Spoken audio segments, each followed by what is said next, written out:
नमस्कार दोस्तों, जय हिंद, वंदे मातरम। मैं आपके साथ जायसवाल सर आपके अपने YouTube चैनल शिक्षक भर्ती के चैनल जायसवाल कोचिंग सेंटर पे स्वागत अभिनंदन करता हूं। दोस्तों, बात करेंगे संस्कृत पेडागोजी के टॉप 500 MCQ जो आपका चल रहा है। प्रत्येक टीटी एग्जाम में पूछे गए का यहाँ पूछे जाने वाले जो प्रश्नों का कलेक्शन किया गया है, ठीक है, जो बहुत ही हेल्पफुल होगा आपके लिए और मदद करेगा कि किस टाइप के अभी तक एग्जाम में आपके संस्कृत शिक्षा शास्त्र में पूछे जा चुके प्रश्न हैं। बहुत ही हेल्पफुल होगा एग्जाम के पहले, ठीक है। इसके बाद हम आपके प्रैक्टिस सेट शुरू करेंगे। तो चलिए, 15 बेहतरीन क्लास रहेंगे, 15 बेहतरीन यहाँ पे क्वेश्चन रहेंगे टॉप क्लास के। तो चलिए शुरू करते हैं। और इसके पिछली क्लासेस देखना चाहते हैं तो आई बटन पे लिंक मिलेगा ये आपको, ठीक है। तो इस वीडियो को देखने के बाद सारी प्लेलिस्ट आप सारी क्लासेज आसानी से देख सकते हैं, फ्री एवं कॉस्ट, क्योंकि राष्ट्रहित में शिक्षा की बात करते हैं।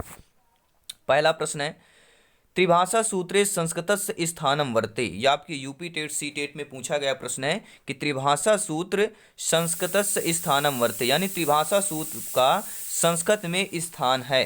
वैकल्पिक रूप में, अनिवार्य रूप में, आवश्यक रूप में, ना सत्य रूप में। देखिए दोस्तों, बहुत से आप देखे होंगे चैनल पे इतना लेवल कर देते हैं, भैया हम प्राइमरी लेवल की तैयारी कर रहे हैं तो उस लेवल के जितने एग्जाम में पूछे गए प्रश्न हैं प्राइमरी लेवल के ही क्वेश्चन हमें करना है, क्योंकि ठीक है, क्योंकि समय बहुत कम है। एक्स्ट्रा हमें समय बेवजह का नहीं खर्च करना है।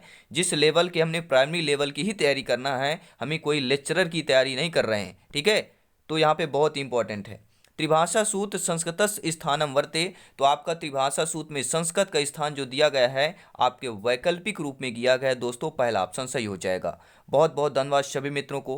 उम्मीद है आप लोगों ने अभी तक वीडियो को एक बार दिल से लाइक कर दिया होगा। बहुत बहुत धन्यवाद सभी मित्रों को। दोस्तों, दूसरा प्रश्न है, उपचारात्मक शिक्षणेन किम भवति। जो उपचारात्मक शिक्षण होता है वह कैसी होती है कि छात्रों का त्रुटि निवारण करती है, पठनस्य पुनः अभ्यास करवाती है, या लेखन कलास में निपुणता करवाती है, ये सभी कहलाएगी। देखिए, पहला जो होता है उपचारात्मक के पहले क्या होता है सभी लोग बताएंगे, ठीक है। उपचारात्मक के पहले क्या होता है? उपचारात्मक शिक्षण के पहले कौन सा शिक्षण आपका किया जाता है, ये बहुत इंपॉर्टेंट है। यहाँ कंफ्यूज बच्चे कर देते हैं, ठीक है। तो राइट ऑप्शन क्या हो जाएगा, सभी लोग कमेंट करेंगे।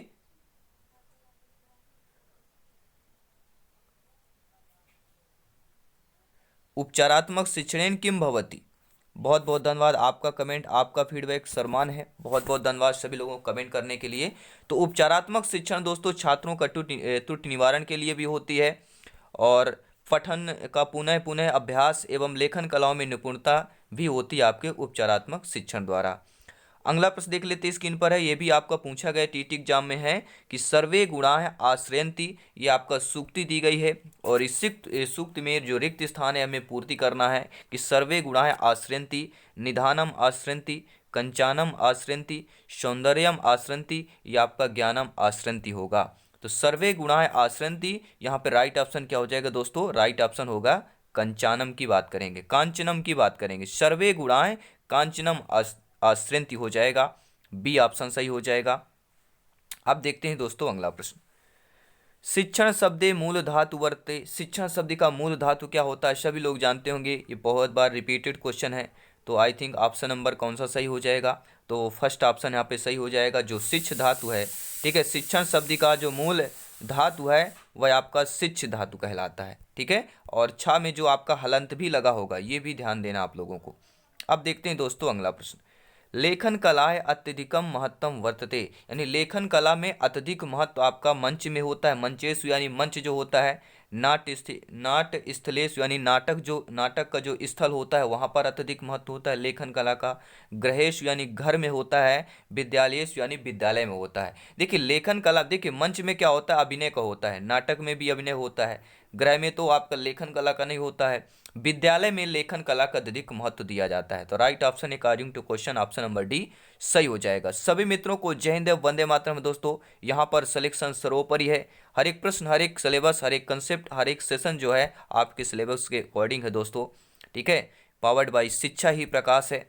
अब देखते हैं दोस्तों अगला प्रश्न, संस्कृत भाषायाम कति वेदाय सन्ति। यानी संस्कृत भाषा में कितने वेद हैं? सभी लोग जानते हैं 4 वेद है। सभी लोग जानते हैं संस्कृत भाषा में 4 वेद हैं, और 4 वेदों से एक क्वेश्चन जरूर आता है, ठीक है। कौन सा? अथर्ववेद, सामवेद, यजुर्वेद और एक कौन होता है? सभी लोग कमेंट के माध्यम से बताएंगे। सामवेद, यजुर्वेद, अथर्ववेद और एक ऋग्वेद होता है। और इनमें से सबसे पुरातन आपका ऋग्वेद कौन आपका पुरातन जो है वेद कौन सा है? सभी लोग कमेंट के माध्यम से बताएंगे। सबसे पुरातन वेद, प्राचीन वेद आपका कौन सा है? नीचे कमेंट बॉक्स से बताइए। और ये क्वेश्चन हम कर भी चुके हैं ऑलरेडी। शिक्षण मूल्यांकनस्य कति भेदाय सन्ति। शिक्षण मूल्यांकन कितने भेद होते हैं? त्रयी, पंच, चत्वारई या खष्ट। तो शिक्षण मूल्यांकन में कितने भेदों की बात कर रहे हैं? कितने भेद होते हैं दोस्तों? राइट ऑप्शन आ चुका है, आपका जवाब होगा डी ऑप्शन। बहुत बहुत धन्यवाद सभी को। और अंत में आपको बताना भी है कि 15 में से आपका स्कोर कितना है, सबको रिप्लाई दिया जाएगा। ठीक है, हर एक का कमेंट, हर एक भाई बहन, हर एक गृहिणी, हर एक शिक्षक बंधु का मैं कमेंट रीड करता हूं दोस्तों। ठीक है, क्योंकि आपका कमेंट सर्वमान है दोस्तों। अगला प्रश्न है, अनुवाद शिक्षण उद्देश्यम अस्ति, यानी अनुवाद शिक्षण का उद्देश्य होता है छात्रों में छात्रेषु संस्कृतस्य लेखनस्य योग्यता उत्पादन, यानी छात्रों में संस्कृत लेखन की योग्यता का उत्पादन करना। छात्राणाम शब्द भंडारस्य अधिवर्धनम, छात्रों में शब्द भंडार की वृद्धि करना, या शब्दकोशस्य वृद्धि करना, शब्दकोश की वृद्धि करना, या सर्वमपि, यानी ये सभी। तो मेरे प्यारे मित्रों, अनुवाद शिक्षण का उद्देश्य होता है कि छात्रों में संस्कृत लेखन का योग्यता का उत्पादन करना, यानी योग्यता बढ़ाना, और छात्रों में शब्द भंडार की वृद्धि करना, शब्दकोश में वृद्धि करना। ये तीनों जो है अनुवाद शिक्षण का उद्देश्य होता है, अर्थात राइट ऑप्शन डी जाएगा, सर्वमपि हो जाएगा। अब देखते हैं अगला प्रश्न है, बहुत ही सिंपल सा प्रश्न है। और एक प्रश्न आपको पता है भाषा कौशल से पूछा ही जाता है।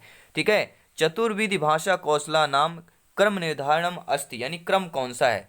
चतुर्विधि भाषा कौशल। यहाँ पे बहुत सारे कंफ्यूज हो जाते हैं कि चतुर्विधि होगा कि चतुर्विधि यानी चौथा विधि पहले होगा, तो यहाँ से लेंगे, ऐसा नहीं है।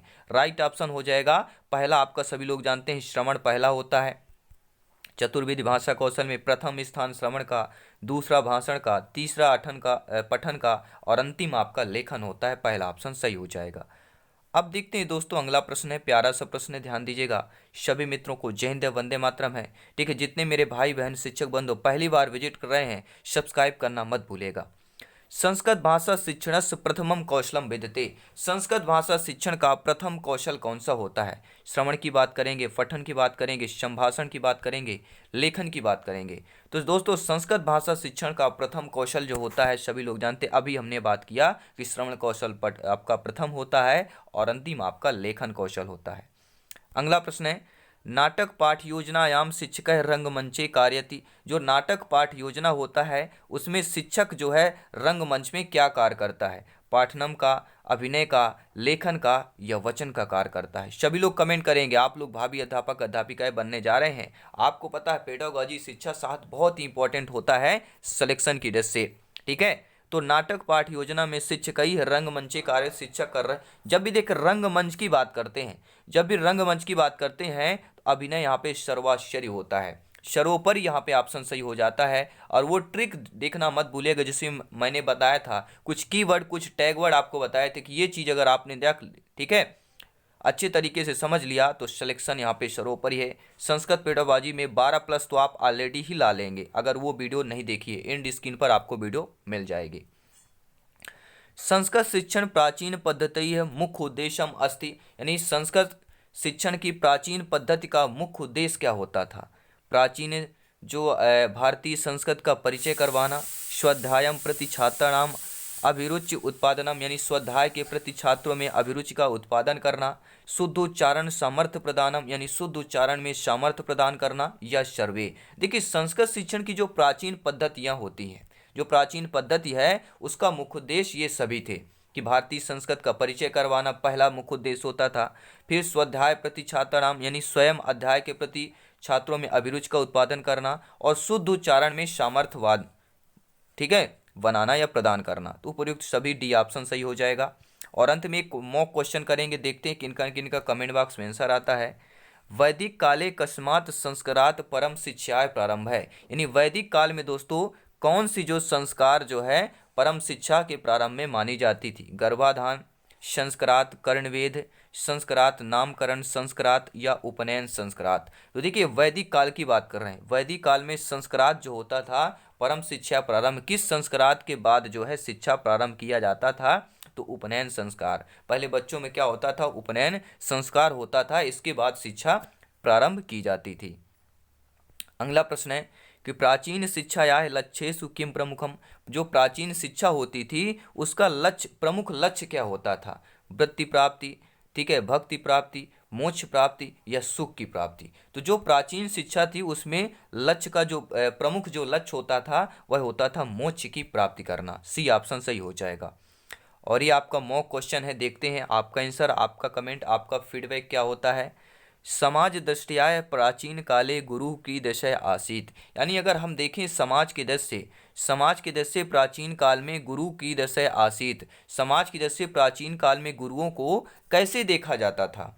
ठीक है, राज उपदेशक के रूप में देखा जाता था, आज्ञा निवारक के रूप में देखा जाता था, शास्त्रज्ञ के रूप में देखा जाता था, या कर्म शून्य के रूप में देखा जाता था। देखिए कर्म शून्य यानी कि कर्म शून्य तो हो ही नहीं सकता, क्योंकि गुरु की बात कर रहे हैं। तो समाज की दृष्टि से प्राचीन काल में गुरु को कैसा देखा जाता था? ठीक है दोस्तों, तो इसका आंसर आपको कमेंट बॉक्स में बताना है, क्या ऑप्शन सही हो जाएगा, क्या सही होगा, आप लोगों को कमेंट के माध्यम से बताना है। और मैं कमेंट में देखूंगा किनका किनका कमेंट आ रहा है हर एक पार्ट में। और अगली क्लास आपकी मैथ्स की क्लास होगी, उसको देखना मत भूलेगा। ठीक है, सारी क्लासेज आपके सिलेबस के अकॉर्डिंग चल रही है, जो आपका सिलेबस है ग्रेड 3 का। और इसके बाद हम प्रैक्टिस सेट चालू करेंगे। ठीक है, लगभग सभी के आपके प्रैक्टिस सेट के बाद फिर मॉडल पेपर करेंगे। ठीक है, मेरे पास बता देता हूँ 10 से लेके 20, जी हाँ 10 से लेके 20 मॉडल पेपर हम करने वाले हैं। प्रत्येक मॉडल में 150 प्रश्न रहेंगे।